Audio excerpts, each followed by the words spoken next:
Damena tutod dinta amin. Rak mahita madok tangyangta. Pasu-pasu kami o debata nami sa isordakon bolimi tunabungon sude. Amin.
Jalasay pasul hot madilim tusi Tuhan Yahova debatatay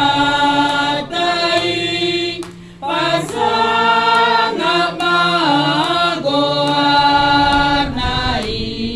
sasadamutan tua o Muse.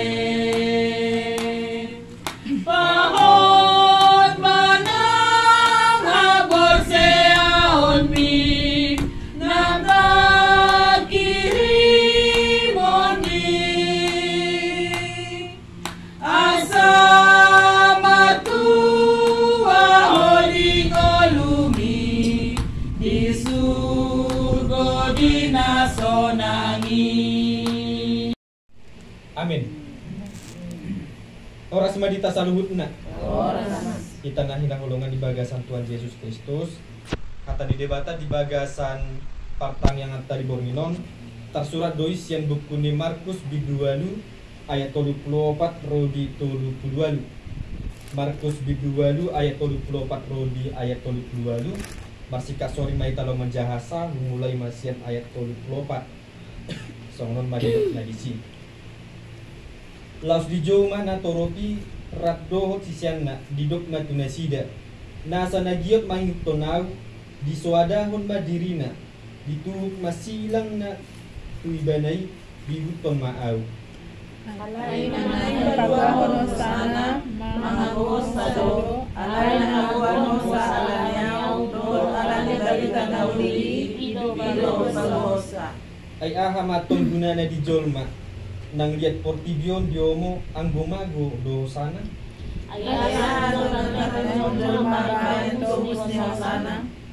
asa mula adong na mayla alaniyaw manang alani hataki pemarado pun bangso pangalaku jala pardusaon laus marila do anak ni jolmay sogot maka tidak koni dinaro ibana di bagasan hasangapon ni amana rabdohok sursuaran na akka na badiyay ulat ni do sahatna. Kita na hinalungan bagasan Tuhan Yesus Kristus totu sahali ra mungkin nunga piga-piga luat tadalani mungkin kita nadong ison nunga pola piga-piga luat na tadalani mungkin sekitaran Jambion adong ratu luar daerah Sumatera Utara Bengkulu dot akalan asingna alay Molohita nunga tatahi lau mardalan itu sada-sadengan totu sali nunga tatot tuhon aha do rencanana aha dana nanek porlutas persiapon lahu mardalani dua tim. Dan mungkin deng mardalani kita alai dan adung ta persiapon manang aha.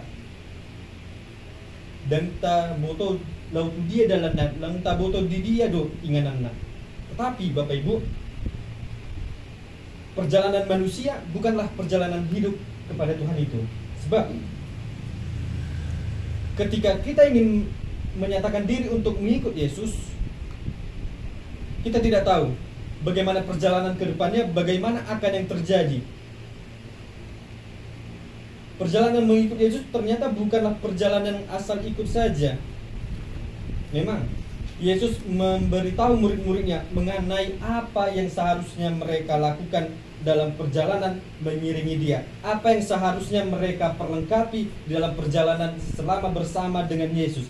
Apa yang tugas seharusnya mereka lakukan selama perjalanan setelah bersama dengan Yesus.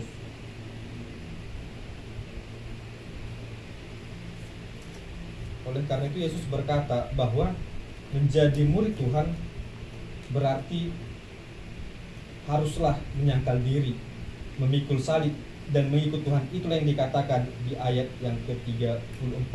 Artinya ketika kita ingin menyatakan diri untuk mengikut Yesus, menyatakan diri menjadi murid-murid Yesus, bukanlah kebahagiaan yang pertama diberikan, bukanlah kesenangan, bukan masa depan yang cerah, tetapi menyangkal diri yang pertama. Yang kedua, memikul salib, dan yang ketiga, mengikut Tuhan. Artinya Bapak Ibu, tidak ada jaminan kebahagiaan dalam perjalanan hidup kita untuk mengikut Yesus. Yang ditawarkan terlebih dahulu adalah penderitaan itu sendiri. Yang ditawarkan pertama untuk dikuatkan, yang ditawarkan untuk pertama kita ditempa setempat-tempatnya. Bukan bahagia, bukan yang enak-enak, melainkan kesakitan. Di dalam mengikut Yesus tadi Bapak Ibu, di ayat 34 mengatakan ada 3 hal. Yang pertama menyangkal diri, yang kedua memikul salib, barulah mengikut Tuhan. Kita terkasih, menyangkal diri berarti tidak mengakui hak atas diri sendiri. Menyangkal diri tidak mengakui hak atas diri sendiri. Lalu siapa yang berhak atas diri kita? Perlu kita ketahui Bapak Ibu, tubuh kita ini sudah mati karena dosa. Namun bukan kita lagi yang mempunyai diri ini, tetapi Yesus itu sendirilah yang mempunyai kita. Sehingga yang menjadi yang berhak untuk kita adalah Tuhan itu sendiri. Dialah yang seharusnya membuat segala keputusan dalam berbagai aspek hidup kita. Dialah yang seharusnya menentukan masa depan kita bagaimana. Tuhan itu sendirilah yang akan menentukan bagaimana perjalanan hidup kita. Dialah yang berhak. Memang kalau kita memikir secara kemanusiaan, sungguh radikal sekali. Sungguh sangat radikal, segala sesuatunya diatur oleh Tuhan. Tetapi itulah arti daripada penyangkalan itu sendiri. Sesuai dengan pada tema minggu ini Bapak Ibu, memperbaiki tingkah laku dan perbuatan. Menyangkal diri. Menyangkal diri bukan berarti kita melakukan sesuatu yang kita inginkan. Menyangkal diri bukan berarti kita melakukan apa yang enaknya dalam diri kita, melainkan menyangkal diri mengorbankan keinginan pribadi. Menyangkal diri berarti mengorbankan keinginan pribadi dan kepentingan sendiri untuk mengikuti kehendak Tuhan dan melakukan apa yang benar, melakukan apa yang benar. Mungkin kita akan sangat nyaman dengan kehidupan kita yang pada saat ini. Tetapi jikalau di hadapan Tuhan, jikalau di mata Tuhan itu adalah hal yang salah, kenyamanan yang salah, Tuhan akan ubah itu demi menyangkal diri tadi. Kita harus rela mengorbankan keinginan pribadi. Kita harus rela mengorbankan apa tindak laku, apa tingkah laku yang lama kita yang tidak sesuai dengan arahan Tuhan. Dan menyangkal diri itu juga Bapak Ibu, yaitu adalah meninggalkan ego. Meninggalkan ego. Menyangkal diri berarti meninggalkan ego dan kesombongan pribadi, serta menerima Tuhan dan melakukan apa yang benar. Sangat banyak Bapak Ibu, ketika seseorang sudah menganggapnya dirinya dekat kepada Tuhan. Ketika seseorang sudah mempelajari sedikit saja tentang firman Tuhan, dia menjadi sombong rohani. Dia menganggap bahwasanya hidup dia adalah benar. Ada timbul rasa sombong rohani di dalam kehidupan dia. Sehingga ketika kita ingin mengikuti Yesus, kita harus menyangkal diri, yaitu meninggalkan ego kita itu.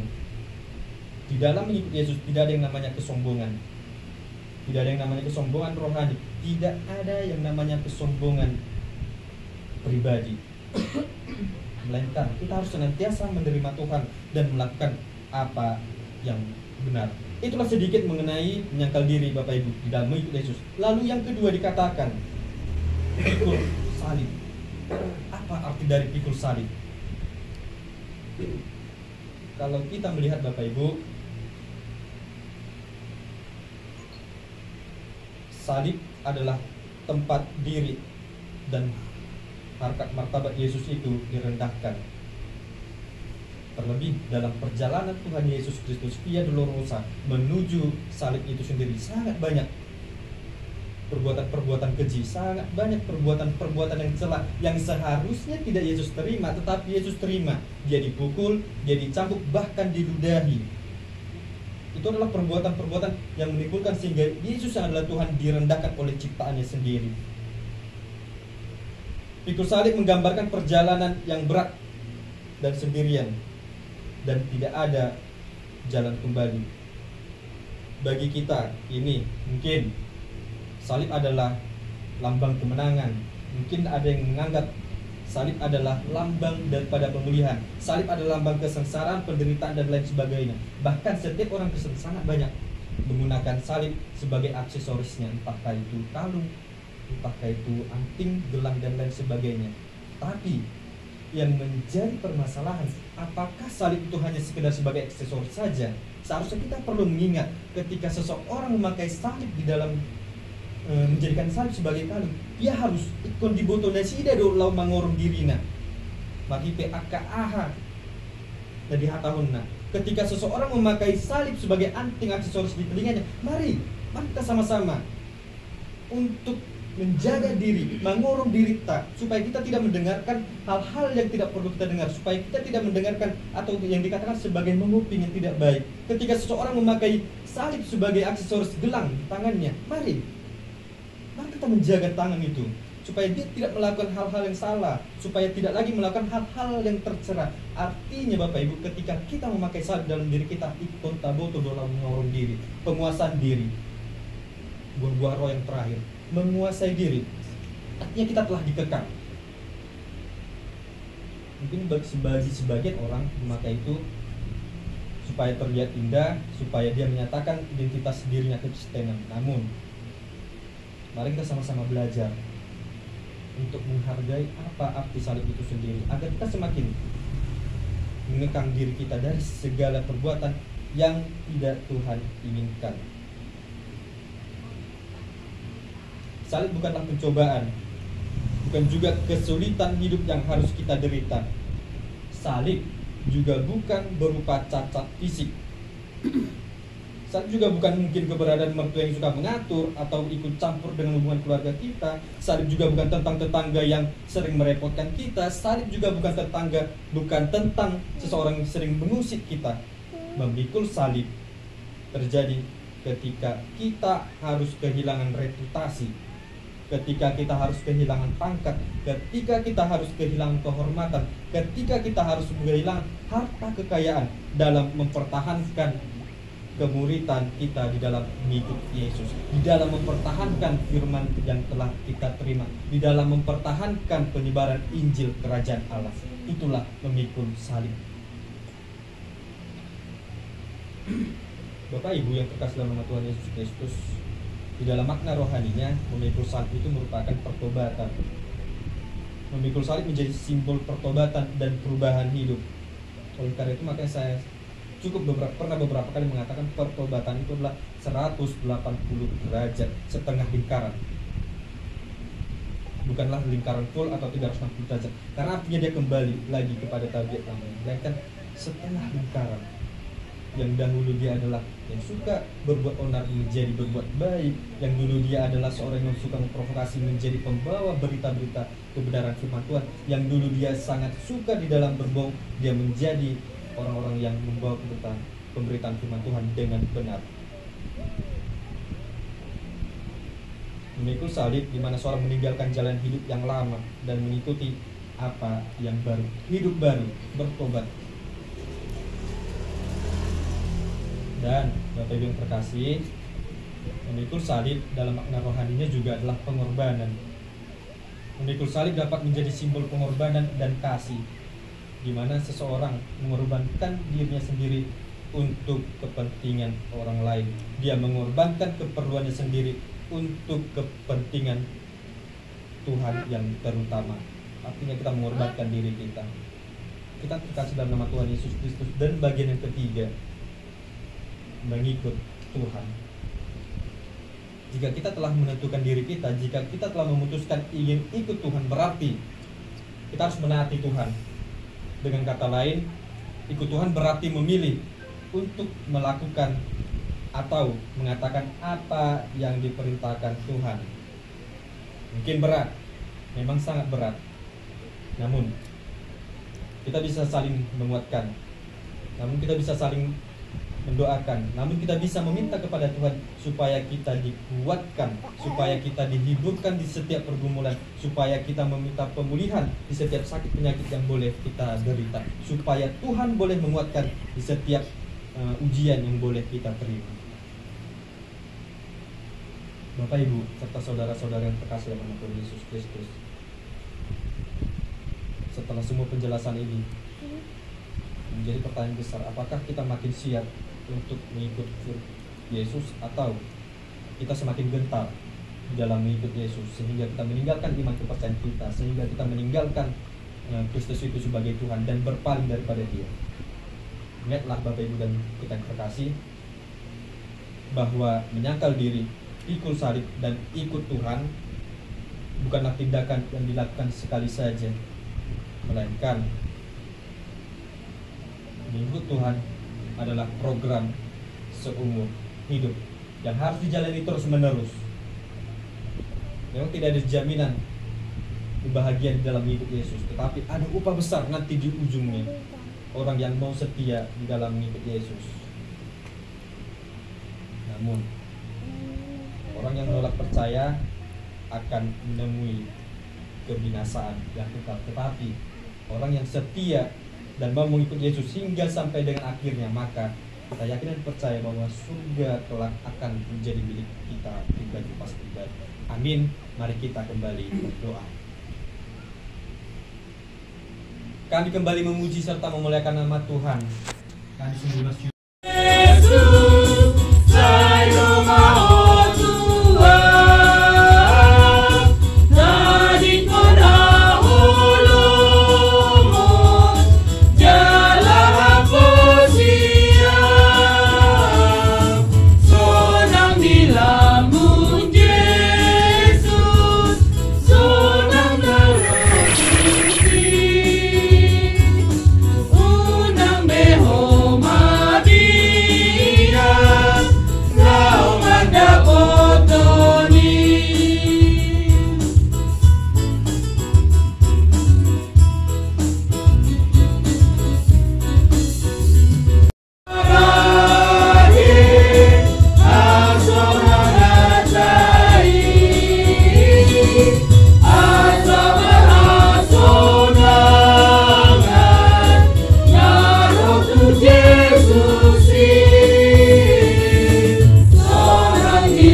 Ale debata amanami da di Banua Kijang. Horo haruruan di salubut silehon-lehon na denggan dotna sa ulibasa na mauliutus. Upasat hami masyan na nilehon nito hami pelean nami turo. Sa ijalo may gabi uwak na kustos di jolo. pasu-pasu mai jalanan roti. Asa upar hasea kami peleanon pati bulon harajaumu di tonga-tonga ni huriam dohor di portibion. Duhai marohanami marhite-hite todim. Asalam mutadahami godang ni sileam lehon mi tuhami. Asalam girgir hami madok mauliate tuho. Marhite-hite Yesus Kristus Tuhan nami. Amen. Rak mahita madok ditamiang hatopani.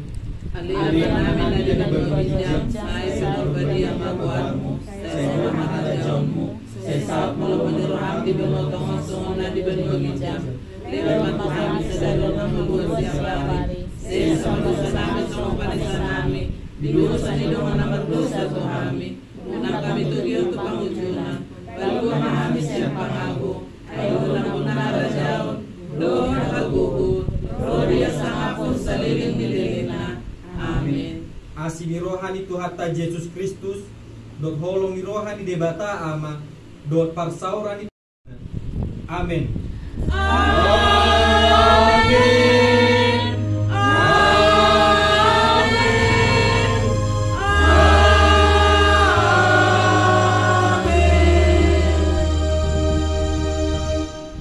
Horas madita salhutna.